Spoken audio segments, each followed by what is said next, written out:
آئیے کتاب رحمت سورہ الکہف اٹھائیں۔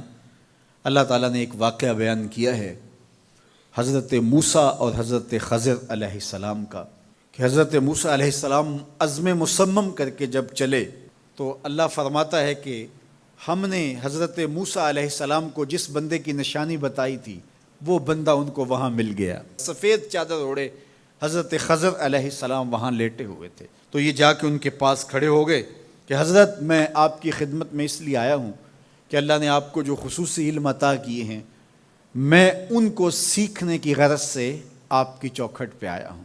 کہا تم میرے ساتھ صبر نہیں کر پاؤ گے، معاملے مشکل ہیں، سفر دشوار ہے، منزل کٹھن ہے، اور میرے معاملات ایسے ہیں کہ تم اعتراض کرو گے، اس کے بغیر تم رہ نہیں سکتے۔ حضرت موسیٰ علیہ السلام نے کہا اگر اللہ نے چاہا تو آپ دیکھیں گے میں صبر کروں گا، اور آپ کے کسی حکم کی کسی کام کی میں نافرمانی نہیں کروں گا، کسی کام کا انکار نہیں کروں گا۔ کہا کہ اچھا شرط یہ ہے کہ جو میں کروں اس پر تم اعتراض نہیں کرو گے، سوال نہیں کرو گے، یہاں تک کہ میں خود ہی نہ بتاؤں۔ تو کہا کہ یہ شرط ٹھہری، میں کوئی بات نہیں کروں گا۔ فانطلقا، دونوں چل پڑے، دریا کے پار جانا تھا۔ جو کشتی کا مالک تھا، کشتی بان تھا، وہ حضرت خضر علیہ السلام کو جانتا تھا، تو اس نے کرایہ بھی نہیں لیا، لیکن جب کشتی پر سوار ہوئے تو عصا مار کے حضرت خضر علیہ السلام نے کشتی کا ایک پھٹا توڑ دیا۔ تو بے ساختہ حضرت موسیٰ علیہ السلام نے کہا آپ نے پھٹا توڑ دیا، یہ سارے ڈوب جائیں؟ کہا میں نے کہا تھا نا تم میرے کاموں پہ صبر نہیں کر پاؤ گے۔ تو حضرت موسیٰ کو یاد آیا، کہا میں بھول گیا تھا، اس پر مواخذہ نہ کیجیے۔ پھر دونوں چل پڑے، بچے کھیل رہے تھے، ایک خوبصورت لڑکا وہ بھی بچوں میں کھیل رہا تھا۔ حضرت خضر آگے بڑھے اور اس کی گردن مروڑ دی، اس کو قتل کر دیا۔ صاحب شریعت تھے حضرت موسیٰ علیہ السلام، نہ رہ سکے، پھر بول پڑے ایک جان کو بغیر کسی جان کے بدلے میں قتل کر دیا، اس نے گوایا کیا تھا ہمارا؟ آپ نے بہت ہی جو ہے وہ غلط کام کیا، یہ کام اچھا نہیں کیا آپ نے۔ کہا میں نے کہا نہیں تھا کہ تم میرے ساتھ صبر نہیں کر پاؤ گے۔ کہا ایک موقع اور دے دیجئے، اب اگر میں نے کوئی اعتراض اٹھایا تو پھر دوبارہ مجھے آپ اپنی صحبت میں نہ رکھیے، عذر تمام ہو جائے گا۔ پھر دونوں چل پڑے، یہاں تک کہ ایک بستی میں دونوں آئے تو آپ نے بستی والوں سے کہا کہ ہم مہمان ہیں، آپ ہماری مہمان نوازی کیجیے، کھانا کھلائیے۔ تو انہوں نے انکار کر دیا، کہا کہ ہم تو آپ کو بلایا نہیں ہے، آپ خود آئے ہیں، آپ اپنے کھانے کا خود انتظام کیجیے۔ گزر رہے تھے گلی سے تو ایک دیوار گرنا چاہ رہی تھی، تو جلدی سے اس دیوار کو مرمت کر دیا۔ کہا حضرت ہم اگر چاہتے تو اس پہ اجر لے سکتے تھے، انہوں نے ہمیں کھانا تک نہیں دیا اور ہم ان کی دیواریں سیدھی کر رہے ہیں۔ کہا اب تمہاری میری جدائی ہو گئی، تم نے یہ بھی اعتراض کر دیا۔ تو انہیں یاد آیا کہ وہ یہ بھی اعتراض ہو گیا۔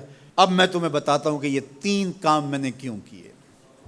اللہ اکبر۔ اب سنیے، قرآن ہمیں بتاتا ہے کہ ظاہری علم بھی ہوتا ہے لیکن کوئی باطنی علم بھی ہوتا ہے۔ کہا وہ پہلی بات کشتی والی سنو، یہ 2 مسکین بچوں کی کشتی تھی، ان کے گھر کا چولہا اس کی کمائی سے جلتا تھا۔ دریا کنارے کنارے ایک ظالم بادشاہ رہا تھا جو لوگوں کی کشتیاں چھین رہا تھا، ہم نے تھوڑا سا عیب لگا دیا، وہ ٹوٹی کشتی چھوڑ کے چلا گیا۔ اب وہ تھوڑے سے پیسے لگا کے کشتی مرمت کرا لیں گے، گھر کا چولہا جلتا رہے گا، بتاؤ اچھا کیا یا برا کیا؟ کہا رہی بات اس بچے کی جس کو ہم نے قتل کیا، اس کے ماں باپ مومن تھے، نیک تھے، صالح تھے، بچے نے بڑا ہو کے بہت برا ہونا تھا، ہم نے اس کو قتل کر دیا، اللہ اس کے بدلے ان کو بہتر اولاد دے گا۔ علماء تفسیر نے لکھا ہے اس بچے کے بدلے میں اللہ نے ان والدین کو ایک بیٹی عطا کی جس کی نسل سے 70 نبی پیدا ہوئے۔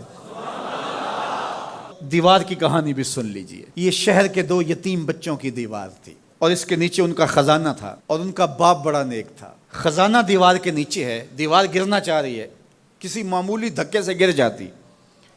2 ہی صورتیں تھیں، یا وہ بچے خود اپنا خزانہ اٹھا لیتے یا لوگ اٹھا کے لے جاتے۔ لوگ اٹھا کے لے جاتے پھر بھی ہاتھ میں کچھ نہ آیا، اور اگر وہ خود اٹھا لیتے تو بچے ہیں، بچپنے کی وجہ سے وہ اس کو اڑا دیتے۔ تو ہم نے اس کے اوپر دیوار کھڑی کر دی، جب تک وہ اس قابل نہیں ہو جاتے کہ یہ خزانہ نکال کے اس کو صحیح مصرف پہ لگا سکیں، اتنی دیر تک دیوار گرے گی نہیں۔ اللہ اکبر۔ وہ کسی وجہ سے دیوار قائم رہے گی، اور جب وہ اس عمر کو پہنچ جائیں گے جس عمر میں وہ اس خزانے کو سنبھال سکیں گے تو پھر دیوار خود بخود گر جائے گی اور یہ خزانہ نکال کر کے اپنے کام پہ لے آئیں گے۔ تو کہا یہ تعویل ہے ان باتوں کی جو باتیں میرے رب نے مجھے بتائی، اور یہ میں نے اپنی مرضی سے نہیں کہیں، اور جو میں نے کیا اپنی مرضی سے نہیں کیا۔ تو یہ باطنی باتیں ہیں، شاید یہ باطنی باتوں کے جوش میں یہ بات بھی میں کر گیا۔ وہ کیا کسی نے کہا تھا کہ بھری محفل میں ایک راز کی بات کہہ دی، بڑا بے ادب ہوں سزا چاہتا ہوں۔